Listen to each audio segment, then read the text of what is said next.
Bismillahir Rahmanir Rahim. Alhamdulillahi Rabbil Alameen. Wassalatu wassalamu ala Rasulil Kareem. Wa ala alihi wa sahbihi ajma'een. Just going to do a brief talk. This is going to be basically an advice to the Imams, the Du'at, the Tulabul Ilm, as well as the new position in America, the resident scholar. This is an advice to those brothers in these particular fields or positions, if you will. This with regards to mental health. Things that you brothers can do to help you to be able to effectively deal with people no matter what their psychology is, no matter what their mental illness is, no matter what type of developmental disability that they may have. So one of the things that I want to touch on is that, alhamdulillah, Allah has blessed many of you brothers to get knowledge, to ascertain Islamic knowledge. Some of you are on higher levels than others, and that's fine. Some of you have degrees, some of you have ijazat, while others of you have both. Alhamdulillah, and that's good. Many of you studied in Saudi Arabia, some studied in Pakistan, some studied in Mauritania, some studied in Egypt. There are those who even studied in Morocco as well as Malaysia. And there are other places that others may have studied, even India as well, as far as those countries who, although the Muslims are a minority, they have a significant number or population of Muslims in those lands, such as I mentioned, India and Ethiopia. Now, some may argue, say Ethiopia has more Muslims, and Allah knows best. But the point of this brief reminder and talk is basically to encourage the brothers in these positions to get a better understanding of mental health. And one of the ways in which you can get a better understanding of mental health is simple things such as, number one, reading books on areas pertaining to mental illness, learning the different theories with regards to how to treat mental illness or how to deal with mental illness, things of this nature. There are many books out there. You could utilize textbooks. Sometimes college students resell their books. Well, I would say, why not buy those books from those former students in their area? And you can learn the basics of psychology and things of this nature. So books are a welcome addition. Number two, another thing that can be done is to utilize mental health professionals and or paraprofessionals, utilizing these people to help you within the community, right? For example,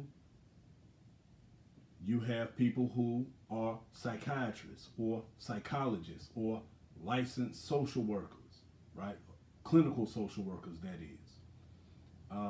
You have family and marriage counselors.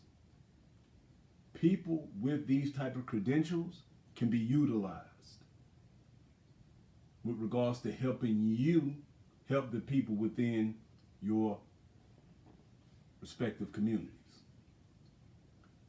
Now, also in utilizing these people, you can gain knowledge from them. You can ask basic questions. Okay, someone from the community has schizophrenia.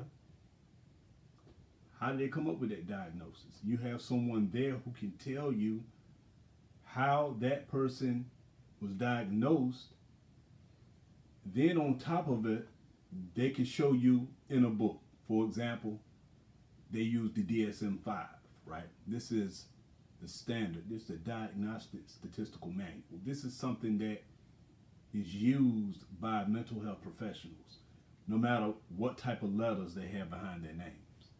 So these are people that you can utilize face to face. And if you have books, you can bring those books to those individuals to help give you a better understanding of people who have mental health or developmental disabilities.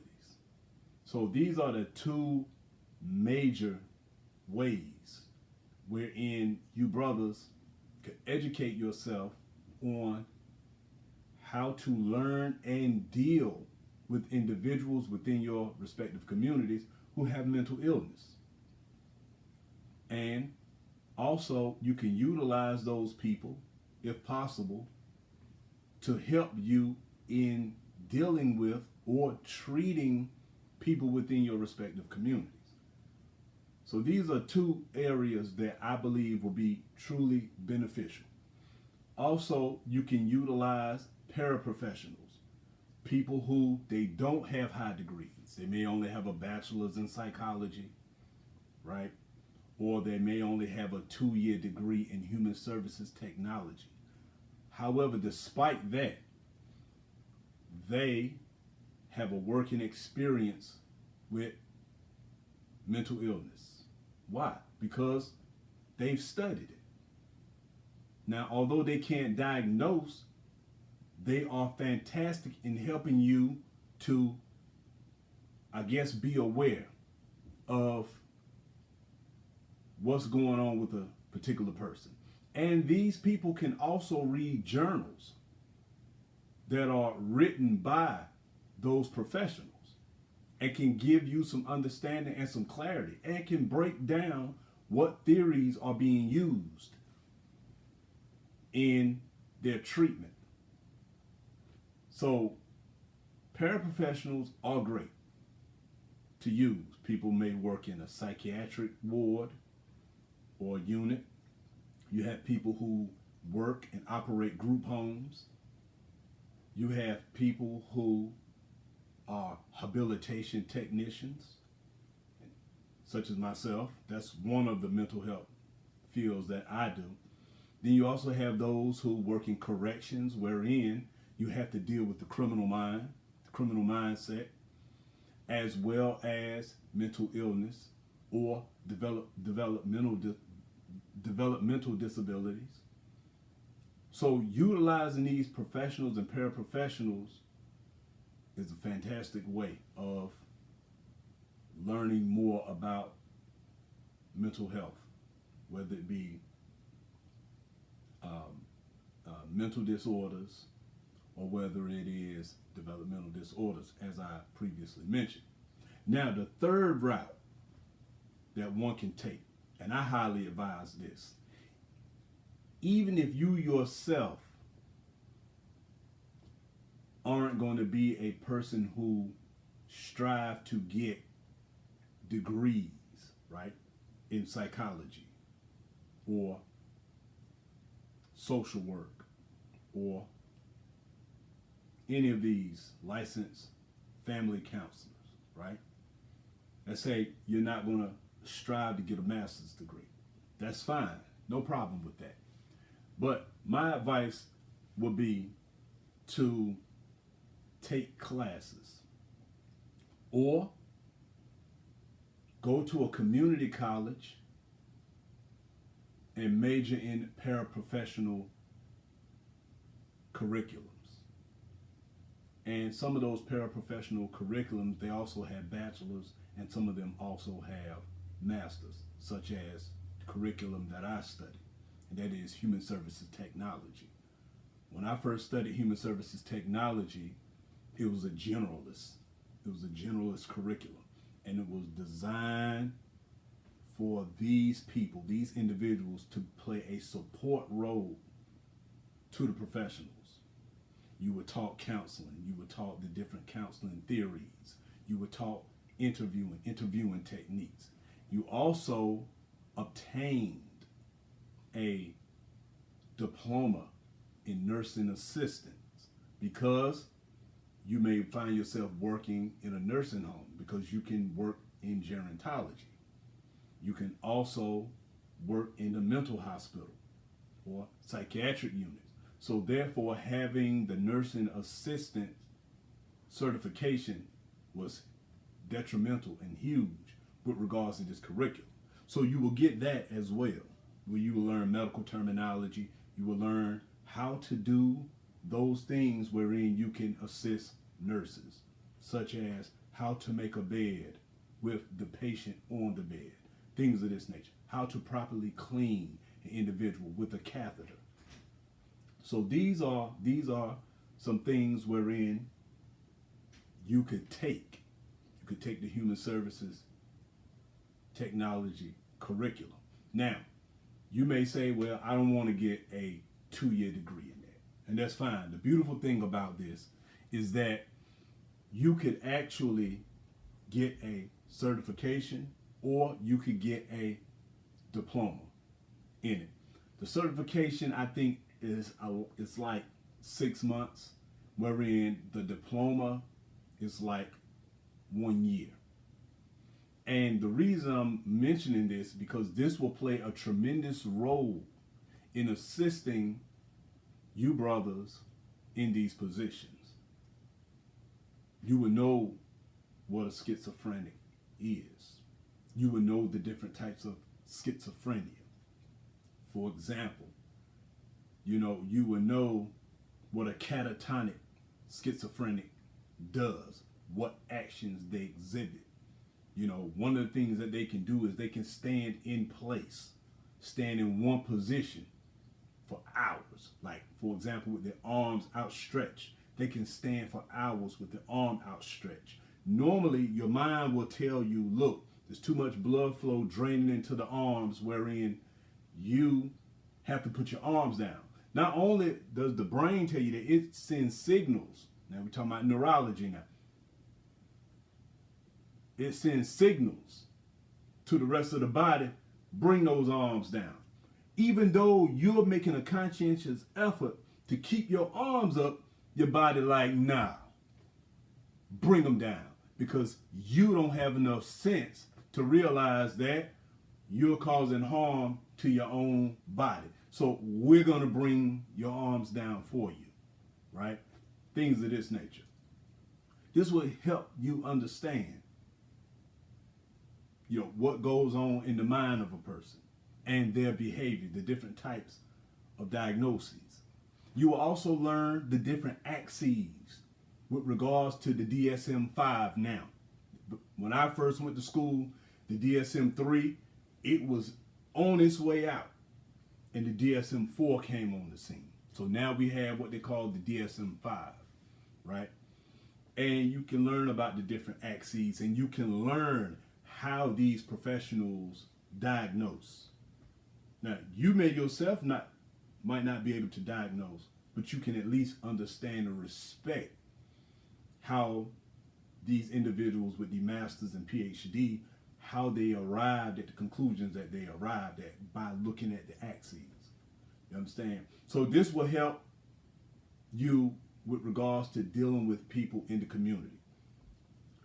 Another area that this will be beneficial is that it will teach you counseling techniques, wherein a person may need some counseling. And many cases, you brothers find yourself in a situation where you have to do counseling. And unfortunately, many of you don't have the necessary skills in counseling, right? For example, when you're counseling, do you paraphrase back what the person is saying to you? To make sure you heard everything properly, make sure you received the information properly, and 2, to also show or inform to the person who's doing the talking that you're listening, right? Because unfortunately, sometimes we have a propensity to show that we're really not listening. And so that kind of disheartens the individual who opened up in the first place. They may say, hey, he doesn't even listen. I don't even think he even knows how to listen. You understand? So taking these curriculums is a good way of learning how to paraphrase what someone says to you, how to ask open and closed-ended questions. Also, how to do perception checking. Find out when a person says they feel a certain way about something, then try to ascertain what was the feeling when said thing was done. You understand what I'm saying? Counseling teaches you these things. You understand me? So this will be a terrific tool in helping you brothers in the various masajid and Islamic centers throughout America. And this can also apply to our brothers in the UK, Canada, France, and the likes, whoever may get this video. Now, another course, this is something fairly new, and that is support specialist, right? This course normally takes about 2 weeks and you're certified. And one of the things that you do is that you basically deal with people who suffer from addiction, right? And human services is excellent in dealing with addiction. And as I mentioned before, when I took it, there was only one type of human service. That was it. One type of human services, technology. But later on, there was the human services technology. That was like the generalist. Then there was the human services technology mental health. And then there was the human services technology addiction or substance abuse, right? And this delved into the different types of substance abuse and addictive behavior, addictive personality, and addiction. What is addiction? And its various types. It doesn't necessarily have to be drugs or anything like that. You know, as we know, that addiction can come with anything, you know, porn or whatever. People can become addicted due to having an addictive personality. And the human services technology program is very good at teaching these areas, and among other things like gerontology, developmental psychology, the study of life from conception until death, things of this nature, and the various theories that come along with that, crisis intervention. Beautiful curriculum. And now you could get a bachelor's in human services. But the support specialist is different. This is something fairly new. Here in North Carolina, you will go through UNC to take this particular certification. And they have quite a few jobs in this field. Support specialist. It's in the Department of Social Work. And Allah knows best. But it may in the future, because it seems like it's making great strides, it may in the future become in and of itself its own discipline. Just like human services. Human services technology in and of itself became its own discipline. But it drew from psychology. It drew from biology. It drew from counseling. It drew from those areas and became its own discipline. There's something else. It slips my mind. But it was like 4 disciplines that it drew from. So this is my advice. Take classes. Utilize professionals and paraprofessionals in your area that's in your community, and or read books, read articles. This will greatly enhance your understanding of mental health issues, mental illness, and or developmental disabilities along with addictive behavior. This is my advice to many of you brothers. This is in the realm of seeking knowledge.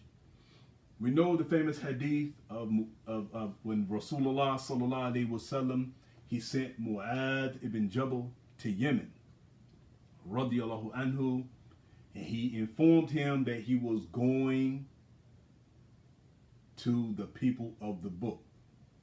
Until the end of the hadith, so that the first thing you call them to, La ilaha illallah, if they accept it from you, then they have khamsa salawat, 5 daily prayers in the day, to the end of the hadith. We know this. But the point in me mentioning this hadith is that very first part. And that is the fact that Rasulullah sallallahu alaihi wasallam informed the Sahaba that they were going to be going to the people of the book.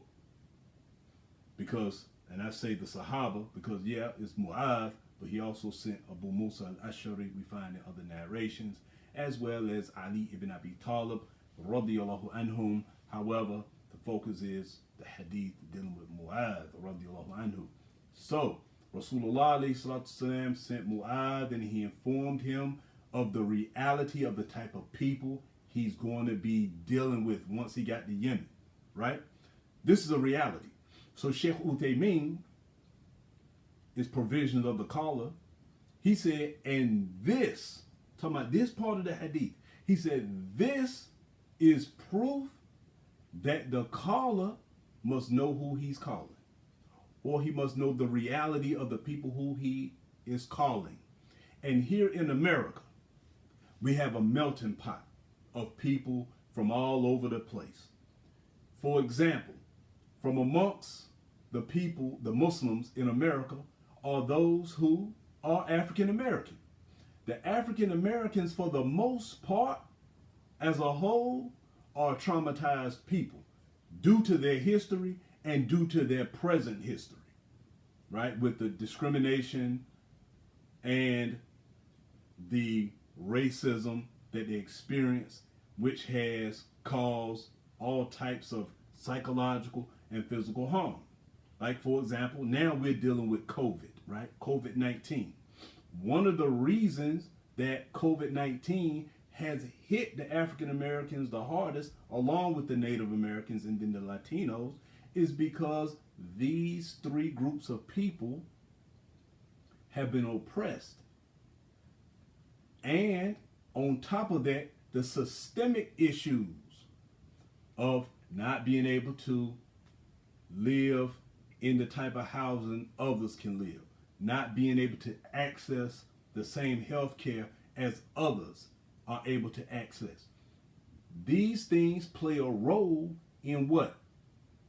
The medical health of the people as a whole.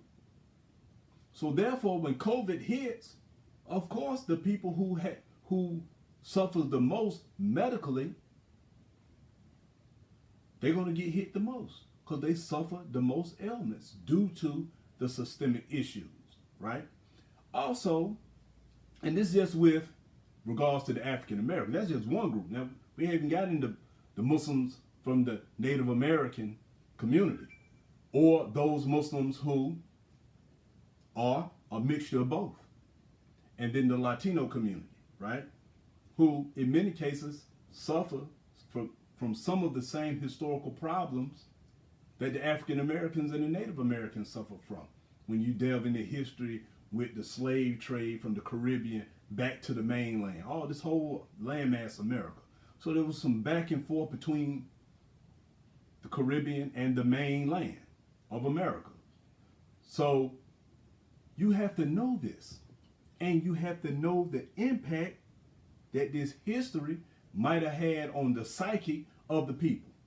Another thing that is a reality that sometimes we have the propensity to forget, and that is that many of our Muslim brothers and sisters come to America from war-torn or war-ravaged lands, or they themselves were persecuted and they were on the run. So they ended up in America. Like, for example, like our Palestinian brothers and sisters. They suffered trauma. Many of them who are directly from Palestine, who are here now, they suffer from trauma based on what they went through. They may need some mental health counseling. They may need any type of treatment. Or they just need someone to sit down, hear them out, and listen to them. That's where you come in. Or whether you're talking about the Somalis, or whether you're talking about our brothers and sisters from Bosnia and Herzegovina, or Kosovo, right? The Albanian brothers and sisters who were from Kosovo, right? Who were brought here. And recently, the Syrians and the Rohingya, right? Many of these people, Afghani brothers and sisters, many of these people may need counseling, which is more short term, or they may need therapy, right? So who better to give them this counseling and this therapy than who? Than us. So these are areas we need to tighten up on. Areas we need to tighten up on. You know, from amongst not just the students of knowledge, but the lay Muslims, but more so the students of knowledge, because they have to be able to deal with the people. They have to be able to deal with the people, and they have to be able to understand those people and their realities, right? So, with that being said, lastly, I would like to get into the types of professionals, because many times we have the propensity to get thrown off with the names or the letters behind the names. So we're going to delve into that. And I'm using this book, Are You Okay? By Katie Morton. She is a licensed family and marriage counselor. So she the one who put this book together. And she also has a huge YouTube channel. So I would encourage people who dealing with mental health. She's one of the ones who you can go to her YouTube channel and check her out. But anyway, so let's look at some of the different types of people. Let's start with the psychiatrists, right? So the psychiatrists, they're medical doctors. They're medical doctors.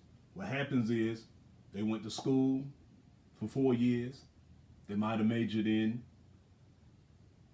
psychology or something, and then they went to medical school after that, right? And then they did the residency, and then they focused on mental health and psychotropic drugs and things of this nature. So this makes them a psychiatrist. So basically, these medical doctors or these psychiatrists, they're basically psychologists who can basically issue drugs, basically. Out of all the mental health professionals, they are the only one who can prescribe drugs, right? Psychotropic, things of this nature. And of course, you know, we got issues of nurse practitioners and physician assistants, right, that may work in that field also, who could possibly do the same thing, like the psychiatric nurse, right? This is a nurse basically who went on to get their master's in psychiatric nursing, right? Or it's a nurse who they don't even have a master's, they might just have a 2-year degree, but they work in a psychiatric unit. So they become familiar with not only the behavior of people diagnosed with certain mental illnesses, but they also become well versed in the types of drugs that are used. You know, whether those drugs enhance neurotransmitters such as dopamine or serotonin and the likes, right? They will have knowledge of that because of working firsthand, right? And their understanding of medical terminology. So that's 2. Just gave you 2. The psychiatrist and the psychiatric nurse. Now the psychologist is basically a person who has a doctorate, right? Well, first of all, you don't have to have a doctorate. Psychologists can have a master's. You're never considered a psychologist until you have a master's degree, right? This is the psychologist.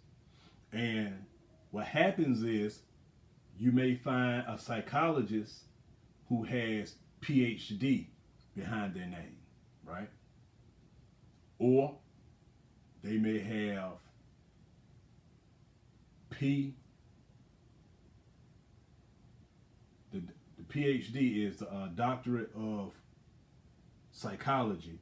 I'm sorry, the doctorate of philosophy, PhD. Or they may have the PsyD. That's a doctorate in psychology, right? And so one delves into philosophy. They got basically they got their doctorate in philosophy. That's a lot of philosophy in psychology because of the theories, right? Whether you're talking about Freud, Sigmund Freud, psychoanalyst theory, right? Or whether you're talking about Aaron Beck, right? Cognitive. And also those who do cognitive behavioral, Albert Ellis, right? You have so many different ones. Mickenbaum, you know, a person who you think, whatever you think, that's who you are. Or you have the social cultural theorists like Thomas Saz, like this. And then that's just from the psychological standpoint. We haven't even gotten to the social. That's just dealing in, you know, the theories individually. We haven't even gotten to the social theories that many of these psychologists come up with, whether you're talking about critical race theory, whether you agree or disagree, or whether you're talking about social dominance theory, right? Things of this nature. So, at any rate, these individuals, you know, they have a PhD or a PsyD. I like to call it PsyD, capital P, S-Y, capital D, Doctorate of Psychology. So that is the third group, the psychologists. And they're going to either have a master's, or they're going to have a doctorate in philosophy, or they're going to have a doctorate in psychology. The next person is what they call the psychiatric mental health advanced practice registered nurse. This is what I mentioned. This was the second one. Now, this type of nurse here, what's going to happen is you're going to see PMH-APRN behind their name, right? That last part, it shows that they're registered nurses, right? Practice registered nurses, right? Because they practice what it is that they're doing. Remember I was telling you a while ago about the person who they don't have a master's, they might can't diagnose, but they're practice registered nurses. Meaning due to their practice and being registered and their experience, then they have knowledge. And you can utilize these type of people if you have one of them in your community, right? PMH, as we mentioned, mental health advanced. This person 9 times out of 10 got a master's degree. Like they specialize in mental health, right? Like this. The licensed marriage and family therapist. This is the LMFT. And this person has a master's degree for the most part. You know, they probably have a master's in clinical psychology like this. And then they learn how to counsel marriages and family issues. This is what they focus on. So you'll see the LMFT, licensed marriage family therapist, right? The next is what they call a licensed clinical social worker, right? Licensed clinical social worker. Now, everybody I just mentioned can diagnose. Everybody I just mentioned can diagnose except the nurse. unless she has higher degrees. However, or he, I shouldn't say she, he or she, you have male nurses too. However, don't get it twisted. The nurse who can't diagnose, don't get it twisted. They have knowledge, and they have practical knowledge. And so you need to listen to them. If they're talking about a particular disorder, listen to them. Take advantage of them. But the licensed clinical social worker, this is the LCSW. LCSW. Right? So they do an undergraduate study in psychology or social work program. But what happens is they go to get their master's in clinical social work. And it's not uncommon where you find the clinical social worker and the clinical psychologist together. It's not uncommon. And they both diagnose. And they both do therapy. They both are licensed. So, again, if you have a licensed social worker, a licensed clinical social worker, licensed clinical social worker in your community, take advantage of it. And behind their name will be LCSW, licensed clinical social worker. And next is the licensed professional counselor. Licensed professional clinical counselor, LPCC. LPCC. Licensed professional clinical counselor.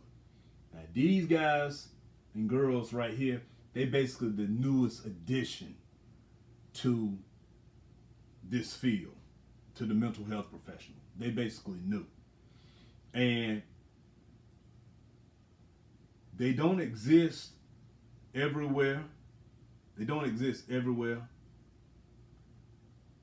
But you'll find them in states like California. I'm not sure if we have them here in North Carolina. We may. I don't know. Allah knows best. But if you have them in your locale, utilize them. And so she goes on to say, talking about this particular group, she said, just as you may have suspected, LPCCs, right? Licensed professional clinical counselors, had to complete pretty much the same requirements as LCSWs. That is, licensed clinical social workers, and LMFTs, like she is. That's licensed family marriage therapists. Right? They have to do the same thing. They have to get a master's degree, basically in professional clinical counseling. So basically clinical counselors, right?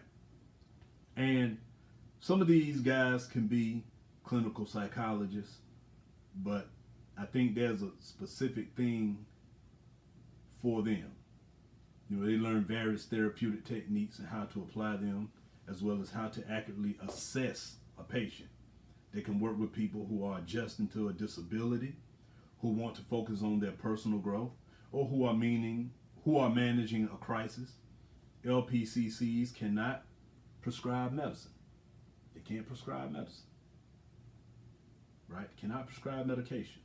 But they can help you with any other emotional issue you may be struggling with. Right? So overall, the LPCCs tend to take the broadest approach to helping their patients. They do not merely focus on relationships or ways to better navigate our environment, but instead look at our struggle more generally. And that's those people. Then you have what we call the LEP. That is the Licensed Educational Psychologist. LEP. Right? These guys, of course, 4-year college. And then they have a master's degree or higher. Then, you know, of course, they have to work in the school system or work in education for at least 3 years. They must pass their licensing exam, right? Like some of your guidance counselors may be from this group, right? Remember the guidance counselors in school when we went? Well, this group right here. LEP, Licensed Educational psychologists. So these are some of the fields of professional mental health professionals that you can utilize. And as I mentioned, I can't state it enough. If I said it 1,000 times, this will be 1,001. If you have any of these people that I just mentioned in your communities, wherever you go, whatever masjid you go to, whatever city, state, town, whatever, utilize them. Utilize them, and utilize them to help you to better serve your communities. Ask them questions. There's no difference when you are asked questions by them about the rulings on certain things, right? It's no different. So, likewise, utilize them to help you deal with situations in your communities. You have a licensed marriage family therapist, then when you go to deal with marital issues, have these people on deck to help and deal with this, right? And this is what I want to present to our brothers who are Imams, Tulabul Ilm, or, like I said, the new position now, resident scholar, and the Mudir, right? All of these people. And this also applies to the board. And if you individuals who are on the board, if you're on the masjid board or the majlis or shura, if you are from one of those professions that I just mentioned, whether professional or paraprofessional, then you need to assist the imam in helping with the mental health of your communities. And this is what I had to present. Whatever is correct is from Allah subhanahu wa ta'ala. And then whatever is incorrect, no doubt, it comes from me and the shaitan. Make no mistake about that one. So with that, I end. Subhanakallahumma wa bihamdik. Ashhadu an la ilaha illa ant. Astaghfiruka wa atubu ilayk. Assalamu alaikum wa rahmatullahi wa barakatuh. Please subscribe to our YouTube channel.